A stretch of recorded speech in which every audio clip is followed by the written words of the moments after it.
Hello, hello, hello. Happy Tuesday night, everyone. This is Hannah Hassan, and I am here for the Vote So Hard Candidate Chronicles. You will notice that I am missing my my partner in crime, Annetta.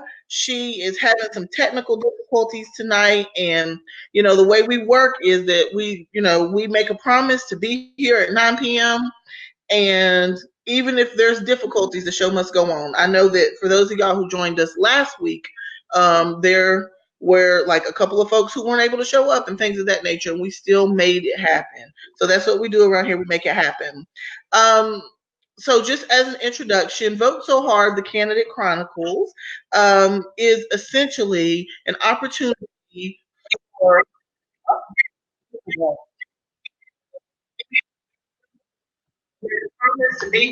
There we go. Okay.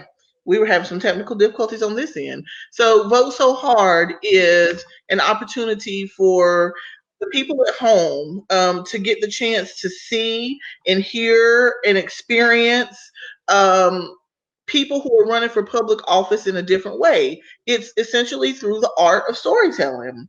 And what we do is each night, Tuesday night and Wednesday night at 9 p.m., we bring on candidates who are running for office local to Charlotte, and we really just talk to them and we give them an opportunity to share their stories with us. And that's what's going to happen tonight.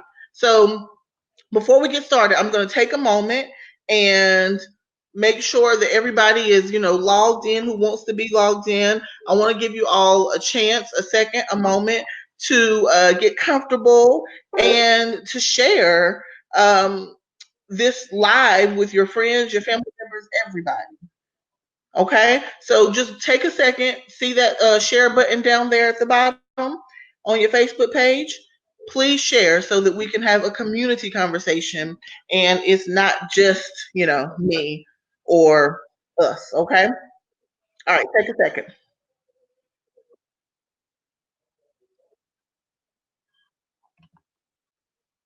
All right, there we go. All right, so like I said, Annetta won't be here with me at least for the next few moments. She's trying to get her technical stuff together, but we're gonna roll on. Um, Tonight we have really fun, important candidates with us. One candidate is going to be with us at 9 p.m. and then one at 9:30. Our 9 p.m. candidate is really someone who has made his mark in Charlotte. He is an at-large city council member, and he is running for re-election. I'm going to go ahead and pull him into the broadcast, and you guys get ready for Braxton Winston. What's going on? Hey, how you doing? I'm good. How you doing? I'm good. I'm really good. That was quick. Like I hit the go button and you were there like right away. It said 3, 2, 1. I'm right here. The beauty of technology. Also a metaphor for kind of like you, how you've shown up in the city and things of that nature. But I won't tell your story. I'll let you do that. Um, Braxton, like I say all the time to the candidates who are on here, we don't waste time. We get straight into it. You have received an email in advance, and I'm sure that you and your team had a chance to go over it. We did. Essentially, what we're going to do tonight is we'll hear two stories from you. The very first story will be about your why. So your why is the thing that like forced you into action, that made you say, you know what, I want to serve, I want to be of service. And after that we will do a spontaneous story and we'll like pick a prompt and we'll just go ahead with that prompt and you'll share a story from that. Does that make sense? I'm here for it. Okay. I'm here for it. Well, so what I'll do is just really simple so that the viewing audience can have a chance to know sort of what we've sent you on the background is I'm going to read to you and to the audience what the sort of rules are behind the stories so that they'll have a good understanding. And this is just a refresher for you as you get ready to share your why story, okay? Yes, ma'am. All right, so this is what we tell all the candidates. We know that they're going to be on the show. We let them know that you have up to 5 minutes to share a story about your why. This is a moment or a series of circumstances that sparked the feeling inside of you that told you that you needed to serve, and we will cut you off at the 5 minute mark. That's very important. Like once those 5 minutes are gone, like you'll hear the beep on my phone, and we have to stop then because we want to be fair to everyone. And just keep in mind that this is not a campaign speech. It's not about your platform. It's a story. So we believe the stories have beginnings, middles, and an end. So we ask that you remember that when you're sharing this story. And we also encourage you to be vulnerable. Vulnerability is a strength, and it gives people the chance to get to know the real you. And finally, we tell all of the candidates that your story is your own. So share your story, not someone else's. Protect the privacy of your friends and family members by not using names of people who haven't given you the permission to mention them. So, for example, you might be sharing a story about something intimate that happened to someone else and the impact that it had on you, which is fine, but we want to focus on the you part and not the them part. Cool? Absolutely. All right, I'm gonna turn my little timer on right here, and literally, I'm gonna turn you over and let you go at it. Are you ready? I'm ready. All right, 5 minutes and go. Well, for anybody that is just tuning in, my name is Braxton Winston, and I am running for re-election to Charlotte City Council at large. I'm running for my second term. My story of how I got into public service really does start 3 years ago. I tell other people quite often, at this point in time, 3 years ago, I wasn't quite sure what City Council did. My story starts on September 20th, 2016, with the death of Keith Lamont Scott by a Charlotte Mecklenburg police officer. I was in the area, and if anybody can remember what 2016 really felt like, it didn't occur in a vacuum. It was a really hot summer, but it was, for us, this was the culmination of Trayvon Martin, of Eric Garner, of Philando Castile. There's all this energy that was happening, and there were all these versions that we were hearing around the country. And I had never been around something like a police-involved shooting so close in time and vicinity. So I was on my way home from coaching a middle school football game when I was in a chat room with a couple of friends from college who told me that this was happening. So I decided to go and just see for myself what was going on Old Concord Road. I went there, and there was a police investigation going on. My friends told me to be safe. I didn't really think that, I didn't think that there was any danger, but I realized pretty quickly that I was there by myself. I didn't know anybody out there. There were high tensions. The community was angry, and there wasn't much control at the scene. So I was able to walk around a lot, and I didn't know what could happen, and so I decided to turn on Facebook Live for the first time ever. Before that, it was just something that I saw people use to put their kids online or show what they were eating or cooking at that, and it didn't make sense to me. But this is how I knew I could connect with the people that told me that were going there. So I stayed there as the crime scene turned into a protest, and as that protest got out of hand and it turned violent. I heard my community, and I saw the police. I saw people. I work in entertainment production, so I work backstage at concerts and sporting events. I saw some of the same police that I had worked with time and time again, who had seen me grow up in the industry. And I was frustrated. I was frustrated, just like the other friends and family and community members of Keith Lamont Scott. And I heard what the community was saying, but I felt like I could help communicate what the community was feeling in an effective manner. So I tried to do that. A long story short, I stayed on the scene for the week of the kinetic demonstrations, and I stayed at the front of those demonstrations. I got arrested a week into it. I decided to go to city council, my aim was to try to figure out how to hold my government accountable. I think what we all, even if you found yourself on different sides of the argument or the conversation, or whichever side you found on, I think one of the things we could all agree on as a community was September 16th, we experienced a lack of leadership from our elected and appointed officials. So I wanted to find a way to hold them accountable.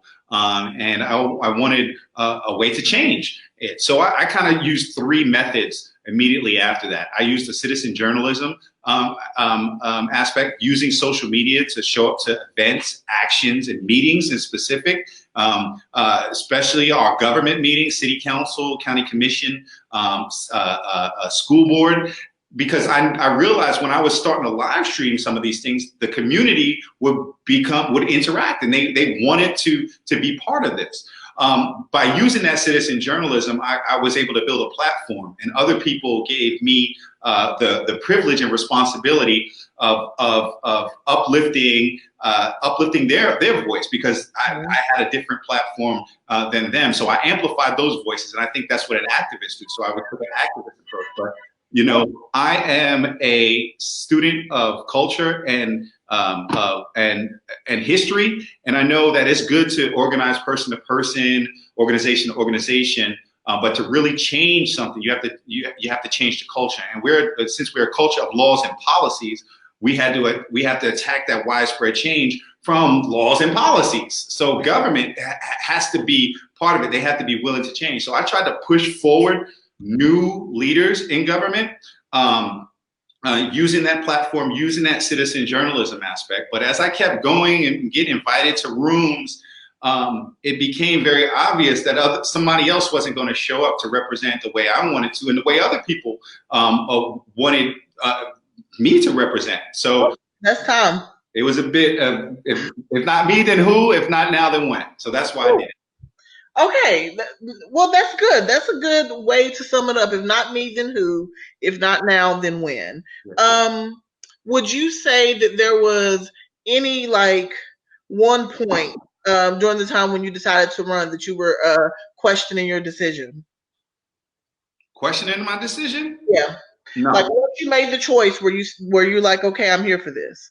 Yeah, I'm here for this. I was very intentional, specifically after I was arrested, because I felt like, honestly, I could be put in danger. I could be putting my family and the people I care about in danger. So I also knew, obviously, there's a picture of me that went forward. I didn't want people just to follow a fist, or an image. I had to figure out what was my role, what could I do.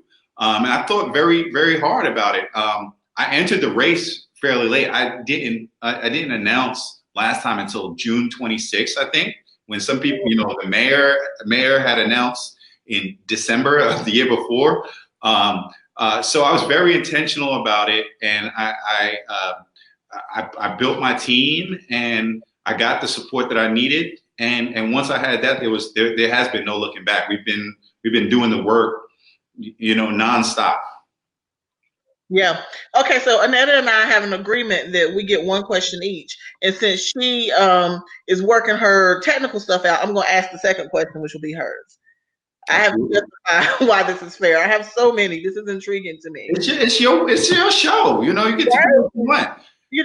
Well, I want to respect the time and the people. I know it's late, but you said that sort of you when you were running, you were thinking about your role, right? So now that you've had time and you've served, what do you see as your role?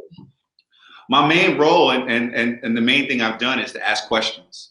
And that's what I want to continue to do. I think democracy works best when more people are involved and when people are knowledgeable about it. Government is a tool. So and my role as a representative in government is to act as that interface between the community and the services that we provide. And in order to do that, I have to have clear understanding what my community wants, and then I have to be able to give clear guidance to the government to execute the plans and the actions that are necessary to get to that city that our citizens want. So I need to continue to ask questions that provide that clarity and also provide the information to the people that I represent. All right, Braxton, he asked the questions. Yes, yes, Yeah, every time we're here, we end up with like some new slogans and stuff for folks. I mean, I'm letting y'all borrow them, right? Like, absolutely. Hey, man, public domain. I've been living in the public domain for 3 years. Public domain. Okay, so in the spirit of moving forward, thank you so much for that story. That was awesome. So we're gonna move on. I told you that there would be two stories. I told y'all that. And the second story is what we call spontaneous story. Essentially, it follows all of the same time rules, 5 minutes. Okay. And we're asking for the same type of thing, a story that has a format and that is comes from your heart and all that other stuff. But you don't know what that prompt will be, and you didn't even get a list of the prompts in advance, right? So I'm going to pull from my little trusty bag here, and it's got a number. And when she get into her bag, yo. I'm pulling from my bag, like the bag is for sure. It's right here. I got it. It has a question in it. It has a prompt in it for you, and you will use that prompt to share a story with us. Okay. You'll have 3 minutes after I tell you the prompt to take a little time, maybe figure out what you want to share, that kind of thing. So I'll take you off of the screen, and when 3 minutes are up, I'm pulling you right back in, and you'll be able to share that story. 5 minutes to share the story. Wait. Can't wait. Okay. Are you willing to give me a drum roll?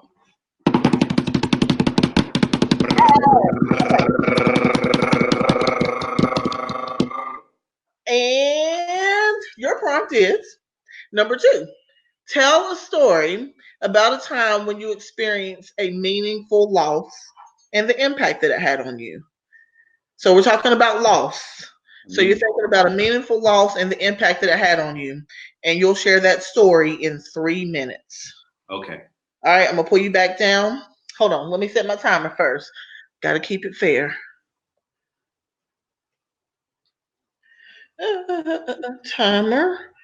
3 minutes. And all right, y'all. Braxton has 3 minutes to come up with a story that has sort of impacted him where loss is concerned. So we're gonna see what he can rock with, okay? I am trying. So for those of you who are just tuning in, I announced before that we were having some technical difficulties with my partner in love. We won't call her crime, right? We don't do crime, but my partner Annetta, and so I'm trying to see what I can do to pull her back in here if we can.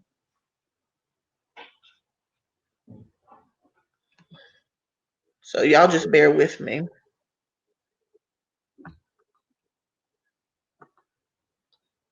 I also want to say that I had a conversation this week with someone about like stories and why they're important, and that person was like literally asking me like, what basically what's the point? And I just want to point out that stories change things. They push the conversation forward. They give us an opportunity. Oh, hello, Annetta. Hi. Hey, everybody. Hey, Hannah. Hey. Thank you for getting me on. I don't want to miss any of this. I'm like Braxton. I'm here for it. Well, good. I mean, listen, I can hold my own if I have to, but you don't have to. I don't have to. I got your back. Okay. Well, good. I was just telling the people that the thing about stories is that not only do they they're entertaining and all that good stuff, but they help us to see folks in a different light, right? Absolutely. Yeah. Absolutely. I mean, the goal here is to be able to see and experience our candidates. I'm fixing my top bun. There we go. In a way that is new and fresh, and that also helps us to see the human. So Braxton is about to share a story in less than a minute about loss, right? Right. And this story is not just about loss, because this will be a story that'll tell us how he shows up in the world when unexpected things happen. You know, Absolutely. Yes. like, and for me, that's important. I need to know that. I need to know because at some point, I can guarantee you, in the time that whoever is elected serves, they're going to experience a loss, right? Exactly. Exactly that. And it's better. The whole point of what we're doing is we want people to know who the candidates are before, to help make this decision of who to vote for. Right. And know who that. I mean, this spontaneous story thing. I mean, I need to know that you can like share a story on your feet and it be real and authentic and all those things because that matters. Okay, there we go. So that's the. I said stop. There we go. That's the time. Okay. We're gonna pull Braxton back in. Okay. Annette, I know your sound was messed up before, so let's make sure that you can hear him. Okay. Hi, Braxton. Hey, Annetta, how you doing? I'm great. How You are hear me you? good? Good. Thank you so much for your service, and thank you for joining us tonight to tell your story. Well, thank you for your service. You know, both of these ladies might be humble, but they are important parts of our community, whether it be culturally, whether it be running campaigns or doing the work of education about our community. So appreciate what y'all do. Thank you, Braxton. Thank you. And you were more than dope last night. Thank you for all of that at the council meeting. That's another subject. Um, so now that we're back, you have had a couple of minutes to think about your prompt that Hannah pulled out of her little bag over there. And so we want you to tell your story about loss. Yeah. So my loss is, and you're gonna have to give me a minute warning or something. Okay.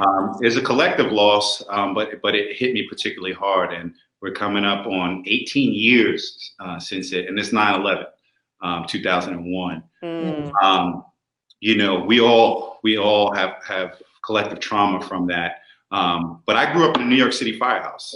wow. My father uh, um, still works for FDNY. He's a captain. Um, and it was during my first week of classes at Davidson College. Mm-hmm. So one, I'll tell you that in New York City, we really do valorize our firefighters. So if you have a tragedy where you have one or two, if you have two firemen die, it's almost like, you know, a city tragedy. Like Yeah. so when you have 343 of those folks pass away Right. once, on top of course, that's not to forget about all the other souls that were lost in that day. But you know, there were people that I knew, that I interacted with. Right. Mm. My mother taught at Murray Bertram High School, so she was coming out of the A train station at Chambers Street right as the second plane hit. She was by herself. My brother was at boarding school. I was down here. My father actually wasn't in New York at that time. He was in school with the Air Force. Wow. But she had to walk home. You know, she saw the people jumping out the towers. She was walking across the Brooklyn Bridge when it fell. You know, I used to be able to see those towers from my parents' bedroom window. Again, it was also my first week in class at Davidson, and there was nobody else from New York. There was the first place I didn't fit in. It was the first place I was the weird person, and there was nobody I could relate to. I was burnt out. You know, I don't believe in midlife crisis. I think they probably happened quarter life, and it threw me into a depression. I wasn't healthy. I didn't make good decisions. Right. And it really has continued to shape me. I started questioning life. I started questioning what my role was, what was important, you know, and I couldn't get home. All I wanted to do was to I would have ran home, and nobody wanted me to come home, you know? And I took a year off from school, and I went home, and you know, it's something that continues, you know, to shape my outlook on life. You know, I don't know, there was just so much there. I felt like I lost a piece of myself. You know, I grew up there. I used to go hang out, you know, in in in uh, in the mall underneath it. Um, but again, it wasn't just that. It almost broke me. Yeah. It almost broke me. And dealing with that depression, I don't think I ever have really totally healed from that, because like I said, I continue to question. And so when I found myself, you know, on Old Concord Road, you know, I thought about those things, because there was a point in time when you feel like your life is in danger, that anything can happen. But you know, you have to walk in purpose, right? Because Right. I know that my father would have ran up on those stairs if he was there. You know, you do you train to do a job that you're equipped for, and if you if you rely on your training, you know, you live your life's purpose.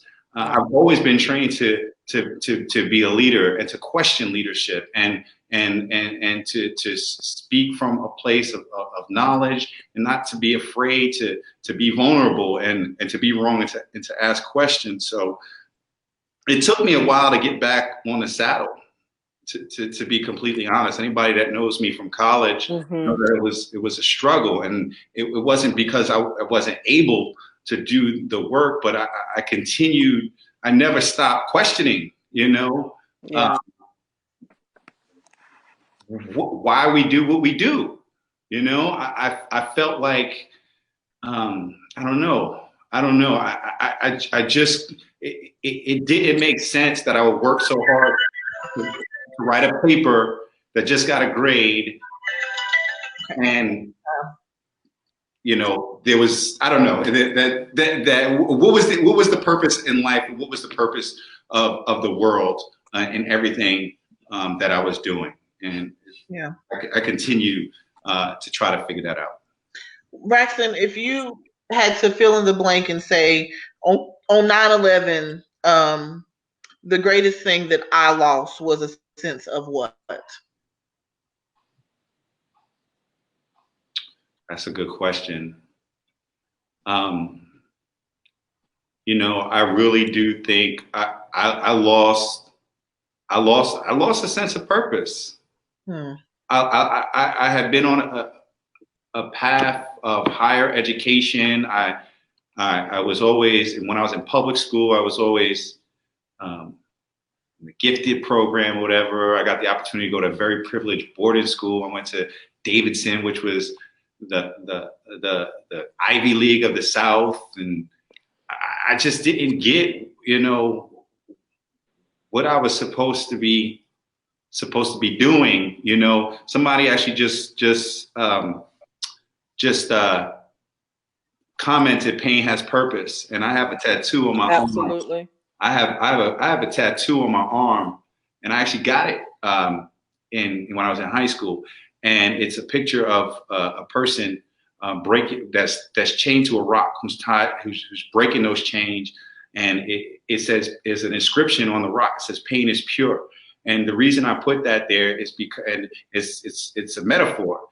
In life, we're always chained to our rock, and as we grow, we're breaking our chains. And pain is Absolutely. pure. Purity is natural. It's there. Pain is a natural part of growth, right? When you learning to walk, you walk, you fall on your face. Fall down. You're trying to get that grade. You might have to stay up all night. Love, you know, you're going through love. It can be very painful, Absolutely. but it's worth it. So, you know, I knew that there was something that was supposed to come out of it. I just didn't know what it was, and I was lucky that I had people around me who cared enough to be patient with me, so that I could find my purpose once again. And you know, it really has been a journey. And 3 years ago was one of the first times that I really, um, you know, I had some clarity on what I'm supposed to be doing. You Well, know, Look at I that. thought several times. and I keep coming back here for some reason. Well, and I think that the community definitely has benefited from your rebound.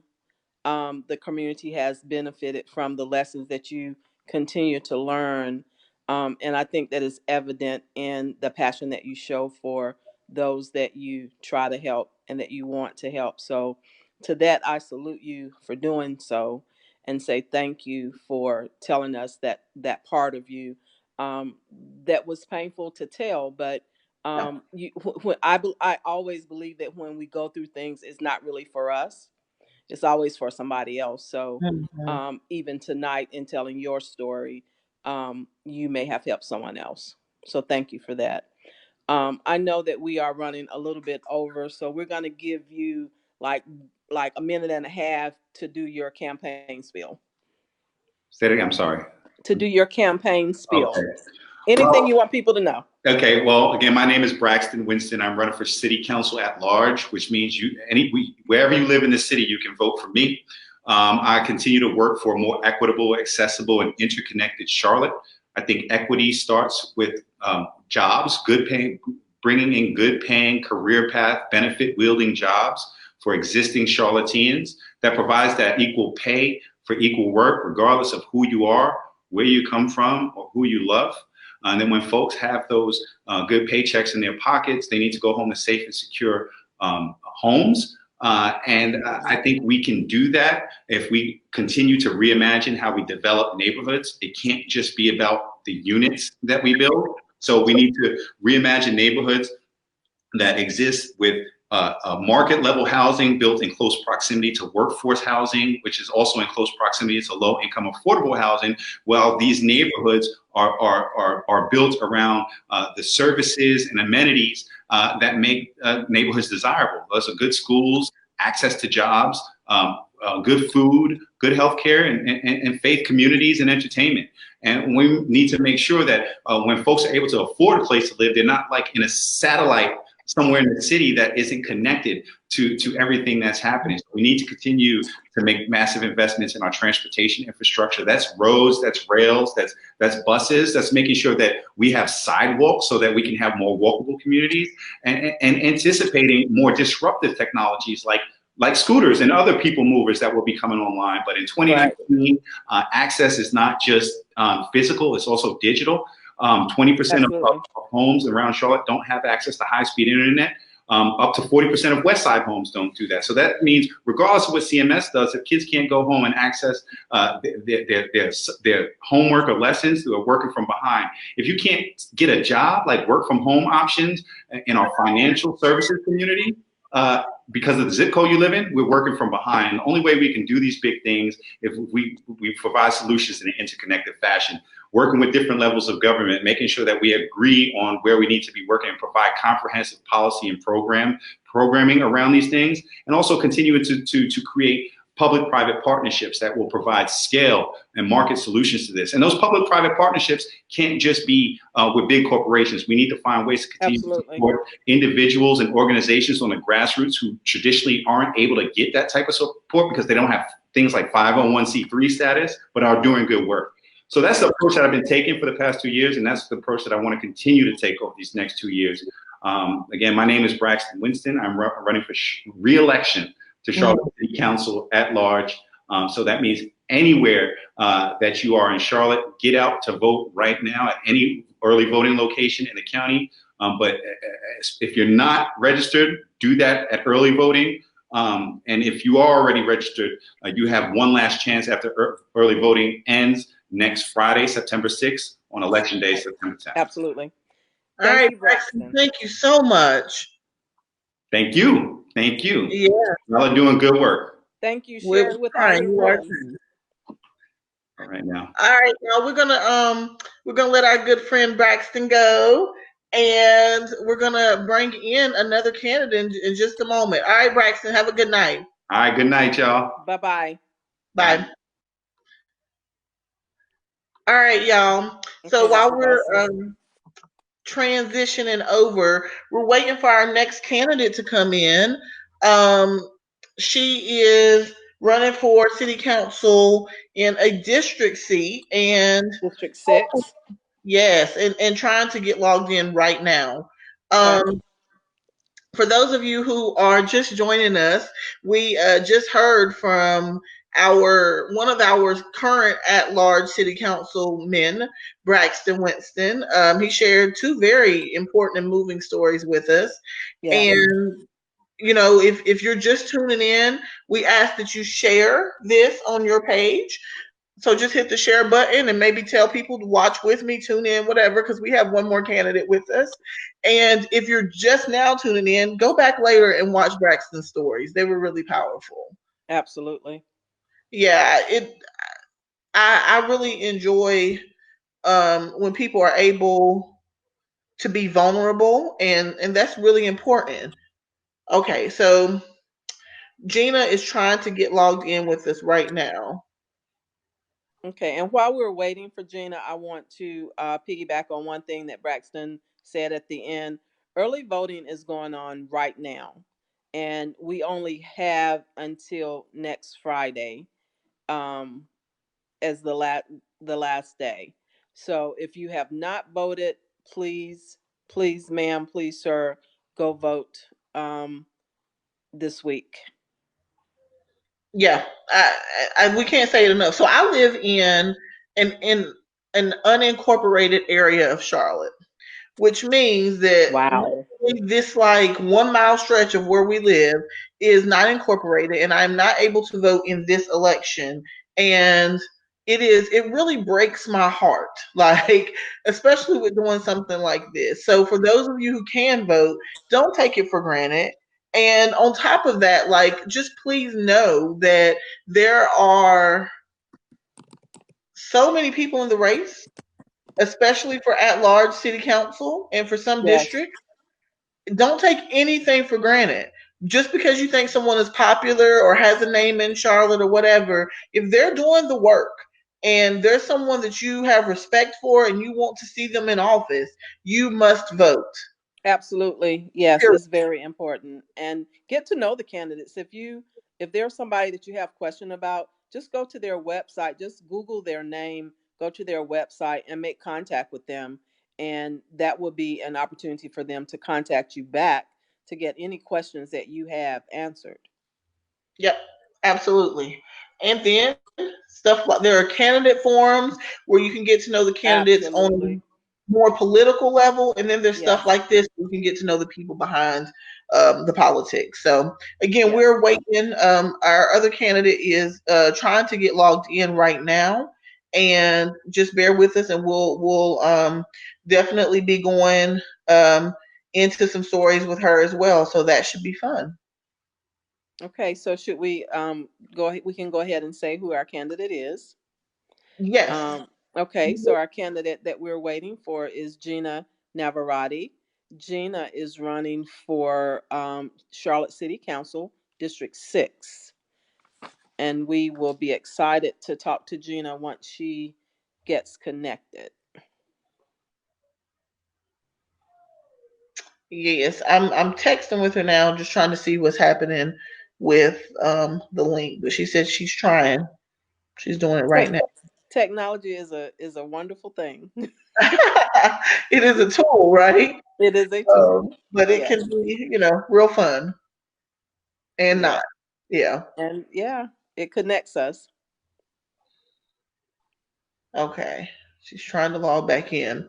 Um, while she's doing that, we will point out that so with this show, our goal is to bring as many candidates and their stories to you as possible.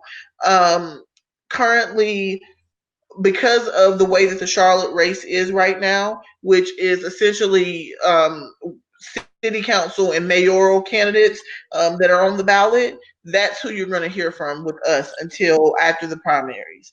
And Right. then, there's another election in November. So we'll also definitely be talking with some of the folks who are running for election and who will be on the ballot in November. But right now, we wanted to give an opportunity to as many of the other folks who are running for the city council seats as possible. Yeah, everybody that has a primary are the folks that we are speaking with. Yes. Someone asked in the question area, Annetta, you might be able to answer this better than me. Have you heard of anything in policy that's been implemented to help ensure the security of our ballots?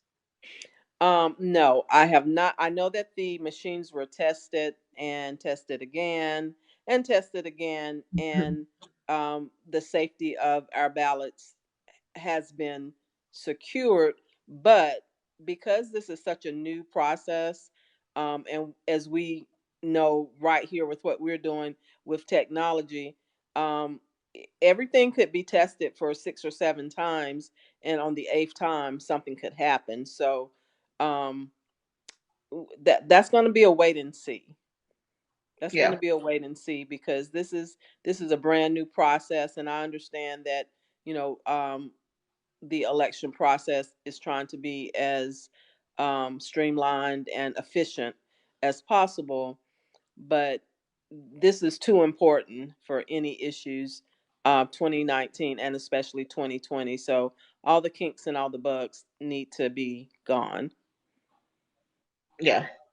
And don't let anything intimidate you out of going to the polls, No, right? Like, do exactly what you got to get where you want to be. All right. absolutely. Well, I'm not sure what's going on, but let me try one more time to see if I can get. Is she not able to connect? I She was able to connect before, but for some reason is no longer here. Okay. Um, I'm not sure what's happening. Okay, well it's 9:45 almost at this point. Um, Oh wow, what? I didn't realize that. Yeah, and we want to respect people's time. So I think what we Absolutely. do is definitely connect with the candidate. Um, and maybe do some troubleshooting. And it's for some reason it's not letting her log on. So I think what we'll do is connect with her and maybe try to get her scheduled for another one of our times, so that we can sort of respect the time of everyone who's watching with us tonight. What do you think Okay. about that, Annetta? Yeah, I think that's fine because we don't want to take away from the time that she will have. We want to give her equal time, just like the other candidate.